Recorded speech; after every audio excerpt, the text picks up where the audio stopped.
Secret recipe MDH का जीरा SIP जल जीरा मसाला। सिप सिप जीरा सिप MDH का जल जीरा सिप MDH का जल जीरा सिप।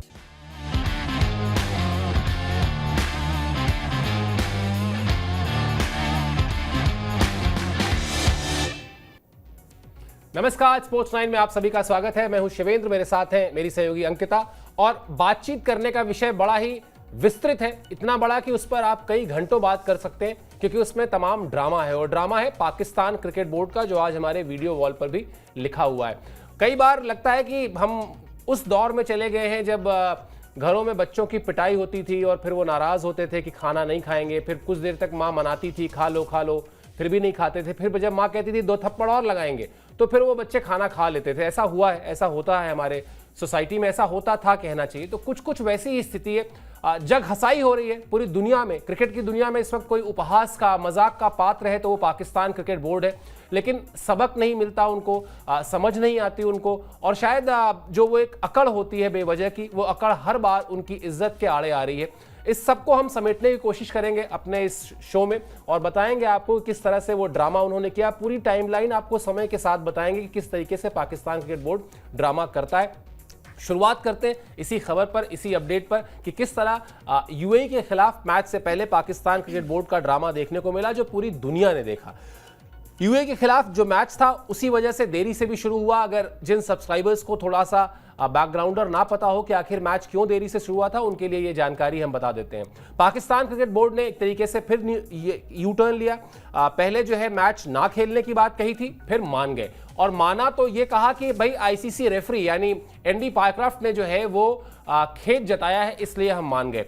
अब वो जो खेद जताने का वीडियो है, उस वीडियो में किसी की आवाज़ नहीं है। वो अपने ही ट्विटर हैंडल पर, एक्स हैंडल पर कहना चाहिए, एक वीडियो जारी कर दिया गया है जिसमें किसी की कोई आवाज़ नहीं है। बंद कमरे में 4 लोगों ने क्या बातचीत की, और उसके बाद उन चारों लोगों ने उस बातचीत के क्या मायने निकाले और उसको किस तरह से बताया गया, इन सब को लेकर बड़ा विवाद है। आईसीसी के सोर्सेस कह रहे हैं हमने कोई खेद नहीं जताया, हमने कोई माफ़ी नहीं मांगी। और पीसीबी इसी बात में अपनी पीठ थपथपा ले रहा है कि नहीं जी, हमने तो जो है सबको झुका दिया और हमने माफ़ी मंगवा ली, इसलिए हम दोबारा खेलने गए।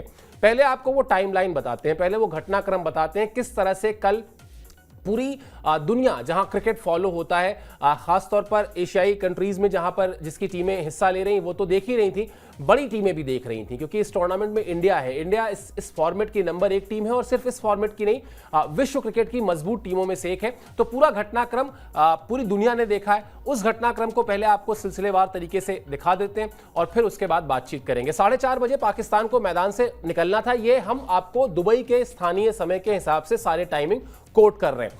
खिलाड़ियों को होटल में ही रहने को कहा गया। ये जो तस्वीर आप ऊपर देख रहे हैं वो मोहसिन नकवी की है, जो पाकिस्तान क्रिकेट बोर्ड के मुखिया हैं और उसके साथ साथ एशियन क्रिकेट काउंसिल के भी इस वक्त मुखिया हैं।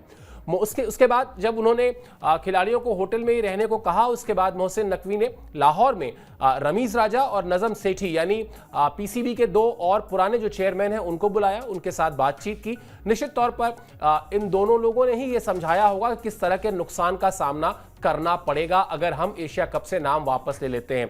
फटाफट मोहसिन नकवी की जो अकड़ थी वो थोड़ा नीचे आए। 5:45 पर उन्होंने टीम को कहा कि भाई आप लोग होटल से निकलिए और मैदान के लिए पहुंचिए। 6:30 बजे के करीब जब मैच शुरू होना था स्थानीय समय के मुताबिक, उससे करीब 4-5 मिनट पहले टीम पहुंची, क्योंकि लगभग आधे घंटे का टाइम लगता है जिस जगह पर, जिस होटल में टीम रुकी हुई है वहां से स्टेडियम पहुंचने पर। तो खैर 6:25, 6:26 के आसपास टीम पहुंची। कुछ खिलाड़ी जो है वो तुरंत वार्म अप के लिए गए, और जो कप्तान साहब है वो चले गए वो एंडी पायक्राफ्ट के साथ मीटिंग करने के लिए, जिस मीटिंग का मैंने अभी जिक्र किया कि वो बंद कमरे में हुई और उसके म्यूट वीडियो यानी उस वीडियो में कोई आवाज नहीं है उसको जारी किया गया है। फाइनली 1 घंटे की देरी से वो मैच शुरू हो पाया, जो मैच भारतीय समय के मुताबिक 8 बजे शुरू होना था। अंकिता, आप तो खैर अभी मतलब पाकिस्तान क्रिकेट बोर्ड के इस पूरे ड्रामे से को बहुत ताज़ा ही देख रही हैं। क्या रिएक्शन है आपका? आपको क्या लगता है, मतलब इतनी अकल, इतनी समझ तो हर किसी को होती है कि आप किससे पंगा ले रहे हैं, आप क्यों पंगा ले रहे हैं, आप जो पंगा ले रहे हैं उसके पीछे कोई लॉजिक है या नहीं है। जैसे मैं पिछले शो में कह रहा था ना कि आप एक मुकाबले के लिए खली से लड़ने के लिए रिंग में उतर गए, और जैसे ही उतर गए और आपने देखा, आपको पता था कि सामने खली है लेकिन आप उतर गए। अब हो क्या रहा है कि आप रिंग में गोल गोल भाग रहे हैं कि आपको बचते रहें, बस उससे मार ना पड़े आपको। कर क्या रहा है पाकिस्तान क्रिकेट बोर्ड? कुछ आप अपना नया नजरिया रखिए इस पर। अब देखिए ये बात नई नहीं है, पुरानी रही है और हमेशा हमने देखा है कि जितनी बार पाकिस्तान जो है इस तरीके से हरकतें करता है वो अपने क्रिकेट को, अपने देश को जो है वो और नीचा करता हुआ जा रहा है। और जिस तरीके का हमने बिहेवियर देखा है, मतलब कोई गलती, कोई बात नहीं थी जिस मुद्दे को यहाँ पर बढ़ाया जा रहा है। और पहले से ही तय था कि जब प्रैक्टिस सेशन में भी हमने देखा था कि कोई बातचीत नहीं हुई, कोई किसी से बातचीत नहीं हुई। और प्रेस कॉन्फ्रेंस जब हुई थी, जब एशिया कप से पहले हमने देखा था जो प्रेस कॉन्फ्रेंस हुई थी, वहाँ पर भी सूर्य कुमार यादव नॉर्मली जब पाकिस्तान से रिलेटेड बात हो रही थी तो जवाब दे रहे थे, लेकिन वहाँ के खिलाड़ियों के साथ, वहाँ के कप्तान के साथ उन्होंने हैंडशेक नहीं किया था। तो जवाब पहले से क्लियर था। हम कहते हैं कि साइलेंस जो होता है वो और भी ज्यादा तगड़ा होता है कि आपको पता चल पाए, लेकिन बात में आप इस तरीके से हरकतें करेंगे और कहेंगे कि भाई हम मैच नहीं खेलेंगे, हम एशिया कप से बाहर हो जाएंगे, तमाम सारी चीजें तो होकर दिखाइए आप। अगर आप में इतना दम है, अगर आप में इतना जज्बा है कि आप जो है वो यहाँ से जो है वो एशिया कप से बाहर अपना नाम ले सकते हैं, तो वो करके आप दिखा सकते थे। आप इस तरीके से देरी हुई और बहुत सारी चीजें, मतलब सामने वाली टीम जो है उसकी क्या गलती है? यूएई का प्रदर्शन जिस तरीके से हमने देखा है और जिस तरीके की क्रिकेट बाकी टीमें खेल रही, चाहे अफगानिस्तान की बात हो, बांग्लादेश की बात हो या फिर श्रीलंका की बात हो, सब टीमें जो है वो बढ़िया परफॉर्म कर रही है। लेकिन पाकिस्तान की टीम बिना परफॉर्मेंस के जिस तरीके का बिहेव करती है वो कोई लॉजिक नहीं है। और ये नया कुछ नहीं है। ऐसा हमने देखा था कि जब चैंपियंस ट्रॉफी की मेजबानी मिली थी, वहां पर भी नखरे बहुत सारे यहाँ पर देखने को मिले कि भाई बहुत दफ़ा मेल किए गए। और ये बहुत सारी चीज़ें जो आपकी नोट की जाती है। अगर आप कोई गलती करते हैं, वही गलती रिपीट करते हैं, वही गलती बार बार आपसे होती है, तो फिर आपकी क्रिकेट पर, आपकी पीसीबी जो आपकी बोर्ड है उस पर भी खतरा मंडरा सकता है। और जो नुकसान आपको मिलेगा वो आप ही नहीं बल्कि बाकी जो क्रिकेट बोर्ड है वो भी सही तरीके से देख रही है कि आपकी जो नखरेबाजी है, नो हैंडशेक विवाद का कोई मतलब था नहीं, जो पहले से पूरी चीज़ें क्लियर थी कि भाई हम क्रिकेट खेलेंगे, उसके अलावा हम कुछ जो है वो आपसे तालमेल नहीं रखना चाहते। बिल्कुल। और जब आप एक जैसी गलती बार बार करें तो फिर आपको डिफॉल्टर घोषित कर दिया जाता है। ये बात हिंदुस्तान में बच्चे बच्चे को पता है। शायद पाकिस्तान क्रिकेट बोर्ड के जो बड़े बड़े सो कॉल्ड अधिकारी हैं, जो थिंकर्स हैं, जिनके पास ये जिम्मेदारी है कि वो उस मुल्क की क्रिकेट को बेहतर करें, शायद वो नहीं समझ पा रहे हैं कि यहाँ पर डिफॉल्टर जैसी स्थिति आ गई है। चाहे वो एशियाई क्रिकेट की बात हो या फिर विश्व क्रिकेट की बात हो, पाकिस्तान की ड्रामेबाजी अब एक्सपोज ही हो रही है। एक्सपोज लगातार होती जा रही थी, अब वो और गर्त में जा रही है। चलिए, अभी अंकिता ने कहा कि नाम वापस ले रहे हैं। नाम वापस क्यों नहीं ले रहा है पाकिस्तान? कोई ये जो ड्रामेबाजी है कि मुझे अपनी कुर्सी से ज्यादा अपने वतन की परवाह है और ये परवाह है और वो परवाह, कोई परवाह नहीं, परवाह पैसे की है साहब। बाप बड़ा ना भैया, सबसे बड़ा रुपया दिखाते हैं आपको। अपडेट आपको समझ में आ जाएगा गणित है क्या। गणित बड़ा सीधा सीधा है। नाम वापस नहीं ले सकता है पाकिस्तान। क्यों नहीं ले सकता है? क्योंकि 450 करोड़ पाकिस्तानी करेंसी की बात हो रही है, लगभग 150-200 करोड़ इंडिया का भी हो गया। इसका नुकसान हो जाएगा सीधा सीधा। एशिया कप के मुनाफे से पाकिस्तान को 15% हिस्सा मिलता है और उस नुकसान को उठाने की हालत में पीसीबी अभी नहीं है। संभवतः वो जो रमीज राजा और नजम सेठी को बुलाया गया था, नजम सेठी और रमीज राजा दोनों ने यही समझाया होगा मोहसिन नकवी को कि आप तो अपनी अकड़ में इस वक्त अभी टीम को वापस बुला लेंगे, लेकिन उसके बाद क्या होगा? होगा यही कि जो हमारे ऊपर कर्जा है वो कर्जा और ज्यादा बढ़ जाएगा। और हम अक्सर बात करते हैं अंकिता की वर्ल्ड क्रिकेट में बीसीसीआई का स्टेक क्या है, वर्ल्ड क्रिकेट में बीसीसीआई की पावर क्या है।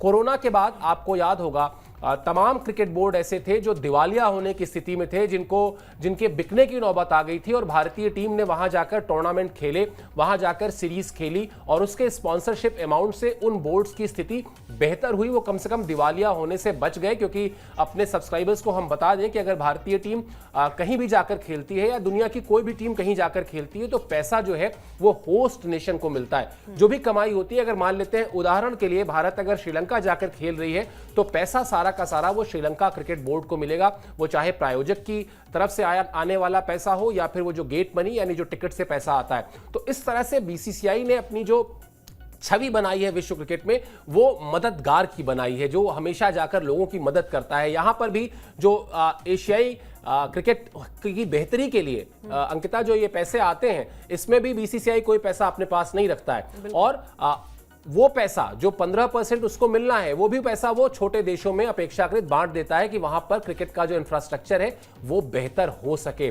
तो एक तरफ तो वो बड़े भाई वाला इमेज है बीसीसीआई का, और दूसरी तरफ ये जो हिंदुस्तानी करेंसी के हिसाब से 150-200 और पाकिस्तान करेंसी के हिसाब से तकरीबन 450 करोड़ का मामला है।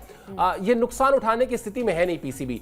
मुझे लगता है कि शायद जब अगर आप ऐसी स्थिति में हैं कि आप ये नुकसान नहीं उठा सकते, तब तो ये ड्रामेबाजी और नहीं करनी चाहिए। बिल्कुल। और देखिए इसका खामियाजा जो है वो आने वाले वक्त में जो है वो डेफिनेटली पाकिस्तान को भुगतना पड़ेगा, क्योंकि लगातार अगर आप इस तरीके से बदतमीजियां करेंगे तो कोई भी बोर्ड जो है वो आपको जो है वो कभी भी इनवाइट नहीं करेगा। और जिस तरीके का प्रदर्शन आप कर रहा है, मतलब आप जो सवाल उठाते हैं अपने प्लेयर्स पर उठाइए, अपनी बोर्ड पर उठाइए, क्योंकि जब तक आपको बैक नहीं किया जाएगा, क्योंकि हमने देखा है कि आज भारतीय प्लेयर जिस तरीके के प्रदर्शन करते हैं, जिस तरीके की फॉर्म में रहते हैं, उसके पीछे जो है वो बहुत ही बैक यहाँ पर बीसीसीआई ने किया है, हर प्लेयर्स ने किया है, कोच ने किया है, बाकी मैनेजमेंट ने किया है। तो वहां पर पाकिस्तान की टीम का जो रवैया रहा है और जिस तरीके का बोलबाला, मतलब ये विवाद होना ही नहीं चाहिए था। आपके पास कुछ थी नहीं, इज्जत बचाने के लिए आप क्या करेंगे? आप ना ग्राउंड पर प्रदर्शन करेंगे, ना बल्ले से दमखम दिखाएंगे, ना आप में वो ताकत है, तो आपके पास सिर्फ क्या बचा है? क्या आप इस बचकानी हरकतें करिए, आप जो है वो फालतू की बकवासें करिए, तभी जाकर जो है वो आप कहीं ना कहीं अपने आप को पाएंगे कि भाई हम थोड़ा सा इक्वालिटी की बात करेंगे। लेकिन ये सारी चीज़ें जो है वो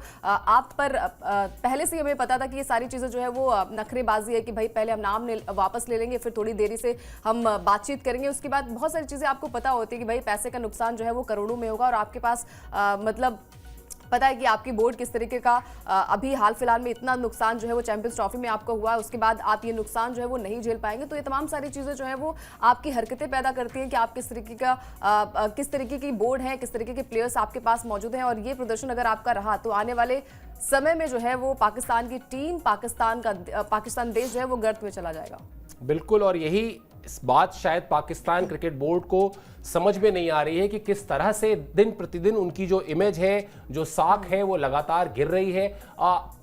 चूंकि जैसा मैंने पहले कहा कि बीसीसीआई एक बड़े भाई की हैसियत से इस टूर्नामेंट में खेलता है, इसलिए उसने एक तरीके से इग्नोर किया है, साथ लेकर चलने की कोशिश की है। अगर कोई इस तरह का इरादा होता कि पाकिस्तान क्रिकेट बोर्ड को हम बिल्कुल अलग थलग कर देंगे, तो ये काम भारतीय टीम बहुत पहले कर चुकी होती, भारतीय क्रिकेट कंट्रोल बोर्ड बहुत पहले कर चुका होता। रमीज राजा, जिनसे कल मोहसिन नकवी ने सलाह ली है, वही रमीज राजा बोर्ड की बैठक में पीसीबी के दफ्तर में 20-25 लोग की मौजूदगी में ये कह चुके हैं कि अगर बीसीसीआई चाह लेगा तो पाकिस्तान में क्रिकेट खत्म हो जाएगी। बावजूद इसके अगर अकल नहीं आ रही है, अगर समझ नहीं आ रही है, तो फिर आप ये समझ लीजिए कि आप जिसको कहते हैं ना कि कुल्हाड़ी पर पैर नहीं, पैर पे कुल्हाड़ी नहीं बल्कि कुल्हाड़ी पर पैर मार रहे हैं आप। ऐसी स्थिति पाकिस्तान क्रिकेट बोर्ड की होने वाली है। चलिए अब आपको बताते हैं कि मैदान में क्या हुआ, क्योंकि मैदान में फिर फाइनली किस तरह से पहुंची टीम और उसके बाद जो यूएई से मुकाबला हुआ, उस मुकाबले के बारे में भी आपको जानकारी दे देते हैं। अपडेट दिखा दीजिए और उस मैच का हवाला भी हम शेयर कर लेते हैं। करो या मरो का मुकाबला था, क्योंकि मैच जो है वो स्थिति ऐसी हो गई थी कि अगर पाकिस्तान की टीम इस मैच को हार जाती तो वो बाहर हो जाती, लेकिन 41 रनों से उन्होंने हराया यूएई को, और 41 रन से हराने के साथ ही सुपर 4 के लिए पाकिस्तान ने क्वालिफाई कर लिया। पहले बल्लेबाजी करते हुए पाकिस्तान ने 146 रन बनाए थे। आप याद रखिएगा, जो भी लोग स्पोर्ट्स 9 को फॉलो करते हैं और हमारी क्रिकेट कवरेज को देखते हैं, सराहते हैं, वो ये मानेंगे कि ये हमारा जो आकलन है कि पाकिस्तान की टीम पिछले कुछ वर्षों में 130 से 170 रन की टीम रह गई है। इससे ऊपर के बारे में वो ना तो सोचते हैं, बहुत रेयरली वो पहुंच पाते हैं। ऐसा बहुत ही आपको, अगर आप पिछले 20 मैच उठाकर देखेंगे पाकिस्तान के, तो बहुत रेयर हुआ होगा जब पाकिस्तान की टीम 200 के आसपास पहुंची हो, वरना 146, 147, 150 ऐसे ही रह जाता है। और भारत के खिलाफ तो वो और सिमट जाते हैं। तो वो 146 रन बनाए थे और यूएई की टीम 17.4 ओवर में 105 रन पर ऑल आउट हो गई और इस तरह से पाकिस्तान को जीत मिली। लेकिन पाकिस्तान की जो शुरुआत थी इस मैच में, वो शुरुआत भी बड़ी डराने वाली थी। वो भी दिखाते हैं, अगला अपडेट दिखा दीजिए, तो समझ में आएगा कि ऐसा भी नहीं हुआ कि यूएई की टीम को आपने कोई एक तरफा हराया हो जिस तरह से भारत ने हराया था। इस पर भी अभी चर्चा करेंगे। टॉस हारकर पहले बल्लेबाजी में पाकिस्तान लड़खड़ाया। पाकिस्तान के आधे बल्लेबाज 90 रन से पहले ही आउट हो चुके थे। सिमरनजीत सिंह ने 3 और जुनैद ने 4 विकेट झटके। सैम अयूब, जो पाकिस्तान के हिसाब से, पाकिस्तान क्रिकेट बोर्ड के हिसाब से बड़े प्रॉमिसिंग प्लेयर हैं, वो एक बार फिर यानी तीसरी बार हैट्रिक हो गई जब वो खाता खोले बगैर आउट हो गए। फखर जमान के 50 रन, शाहीन के 29 रन की बदौलत 146 रन तक किसी तरह पाकिस्तान की टीम पहुंच पाई। अब हम वैसे तो अंकिता भारत और पाकिस्तान के, जो बात सौरव गांगुली ने भी कुछ दिन पहले कह भी दी थी कि अब हम 5 साल से पिछले ना हाइप बहुत क्रिएट करते हैं इंडिया पाकिस्तान के मैच का, लेकिन इंडिया पाकिस्तान के मुकाबले में पाकिस्तान की टीम कहीं है नहीं। और भारत और पाकिस्तान का मैच दरअसल अब 1 वे ट्रैफिक है। ये 1 वे ट्रैफिक शब्द स्पेशली सौरव गांगुली ने इस्तेमाल किया था।